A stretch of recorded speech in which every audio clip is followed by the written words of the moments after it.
good Wednesday morning. We're off to a rainy start out there. We sure are.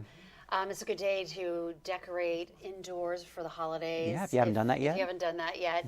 Speaking of that, there's this family in Germany, and they have set the world record for most decorated Christmas trees at home.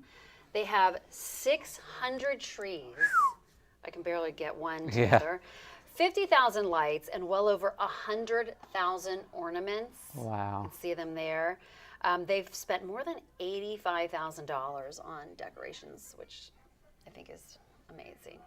Like you said, one tree for me is enough. I mean, and it gives me anxiety of it the idea does, of having to take it all down after. To take it down and setting it up just takes so long. It's nice to look at once it's up, but it's a lot of work. That's a lot of dedication. I wonder how long it takes them to. Yeah, it didn't say, but I'm sure that, I mean, that's got to take Weeks. Yeah, I would think. Yeah. So if not, maybe they just take a week off work and they're just like, yeah, this is our decorating This is our week. decorating.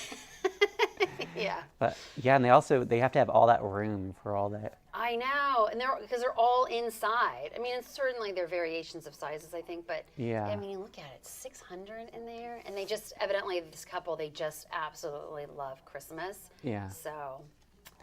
Well, hopefully they give people tours. Yeah. Their friends and family. Really, exactly. Come look at my house. Or for maybe Christmas. charge people. Charge people, yeah, make some money. That 85,000. I know the electric bill's probably high. Yeah.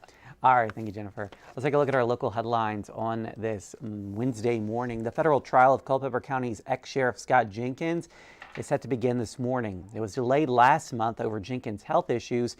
He's accused of accepting thousands of dollars in bribes in exchange for law enforcement badges. Firefighters are continuing to battle the Big Levels fire in southern Augusta County. As of last night, the fire had grown to almost 2,000 acres and was at just 12% containment. Officials say today's rain will help to slow the spread of this fire. There are no evacuation orders in place at the moment, but several trails and other areas are still closed off to the public. This week, people can dine at Dooners and Ivy to support the Blue Ridge Area Food Bank. It's in honor of Charlottesville restaurateur Wilson Ritchie. Tomorrow marks 1 year since his death. Dooners will give 15% of proceeds through Thursday to the food bank. You can also contribute by dropping off food donations at the restaurant. And Monticello High School is nixing its JROTC program. The district says there aren't enough students to justify its funding. Well, one mother tells us she was disappointed there were no proposed solutions for keeping the program. The executive director of secondary education for the division says guidance counselors will accommodate students in any way they can. All right, well, we are off to a wet start to the day. Wet and mild to start. Of course, we're going to turn much colder later this afternoon as the system does move through, but finally some good beneficial rain. We could see an inch to an inch and a half of rain, and again, we'll start out in the 50s and 60s by later this afternoon and tonight.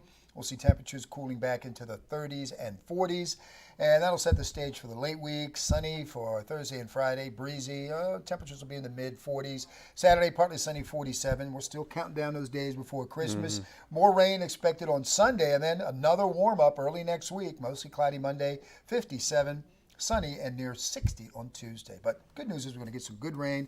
That'll help some of those firefighters out there in the Augusta County area trying to contain that fire. Yeah, no doubt. And no snow at this point. No, doesn't look too promising. We'll have to wait for that. Yes. All right, thank you, David. And thank you guys for joining us on the Morning Rush. Here's a live look at traffic. This is I-64 at Afton Mountain. You can see the fog there. And we are dealing with some rain on this Wednesday morning, so make sure you are playing it safe, using your windshield wipers, driving slow, giving yourself a little bit of extra time. Stay dry out there. We'll see you again on 29 News at noon.